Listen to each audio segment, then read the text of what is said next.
नमस्कार, स्वागत आहे सर्वांचं आपल्या यूट्यूब चॅनलवरती। महाराष्ट्रातील संजय गांधी निराधार अनुदान योजनेतील सर्व लाभार्थी, दिव्यांग सक्षमीकरण विभागाचे दिव्यांग लाभार्थी, त्याचबरोबर सामाजिक न्याय विशेष सहाय्य विभागांतर्गत विशेष सहाय्य योजनेतील इतर लाभार्थी म्हणजेच विधवा महिला भगिनी, वृद्धपकाळ योजनेचे लाभार्थी, श्रावणबाळ योजनेचे लाभार्थी या सर्व लाभार्थ्यांसाठी संजय गांधी निराधार अनुदान योजनेतील सर्व लाभार्थ्यांसाठी पावसाळी अधिवेशनातून मोठी बातमी। अनुदान वाढ, सरसकट 5,000 रुपये हप्ता लागू या संदर्भात आपण माहिती पाहणार आहोत। त्यामुळे नक्कीच हा व्हिडिओ महत्त्वाचा असणार आहे, शेवटपर्यंत पाहणं गरजेचं आहे। सोबतच एक विनंती असणार आहे, तुम्ही जर चॅनलवर पहिल्यांदा आला असाल तर सबस्क्राइब करून ठेवा चॅनलला, जेणेकरून या योजनेच्या अशाच महत्त्वपूर्ण अपडेट तुम्हाला वेळेवर मिळत राहतील। चला तर मग सुरुवात करूया आजच्या व्हिडिओला आणि जाणून घेऊया अधिवेशनातून अपडेट। 22 तारखेपासून सुरू झालेलं महाराष्ट्राच्या विधानसभेचं पावसाळी अधिवेशन, हे अधिवेशन लाभार्थ्यांसाठी नक्कीच महत्त्वाचं असणार आहे। कारण मागच्या अधिवेशनामध्येच या योजनेतील संजय गांधी निराधार अनुदान योजनेतील लाभार्थ्यांना 1,000 रुपये अनुदान वाढ लागू करण्यात आलेली होती आणि जी ऑफिशियलरित्या सप्टेंबर 2025 पासून लाभार्थ्यांच्या खात्यामध्ये प्रत्यक्ष जमासुद्धा करण्यात आलेली होती। त्यामुळे नक्कीच या अधिवेशनाकडे संपूर्ण महाराष्ट्रातील निराधार योजनेतील लाभार्थ्यांचं लक्ष लागून राहिलेलं आहे। या योजनेमध्ये अनुदान वाढ करण्याची मागणी जी आहे ती वारंवार होताना दिसत आहे।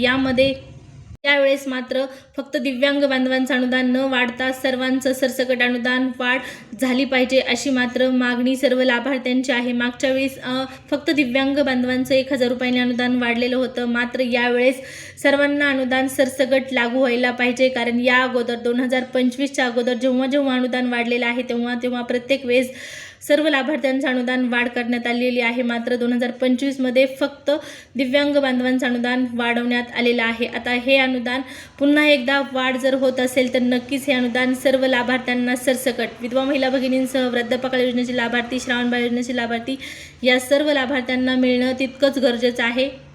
त्याचमुळे या ठिकाणी पहा,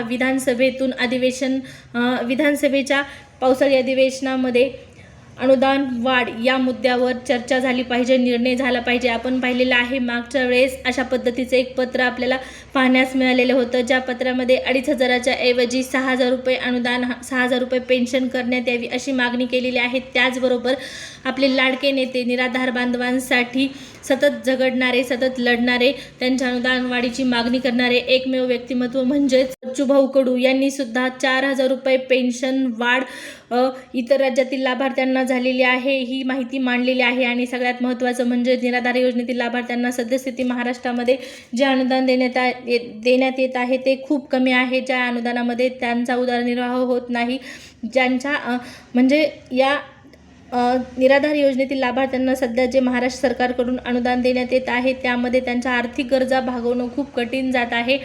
महागाईच्या तुलनेमध्ये हे अनुदान खूप कमी आहे। त्याचमुळे हे अनुदान वाढ करण्यात यावी अशा पद्धतीची मागणी सुद्धा बच्चूभाऊ कडू यांनी केलेली आहे।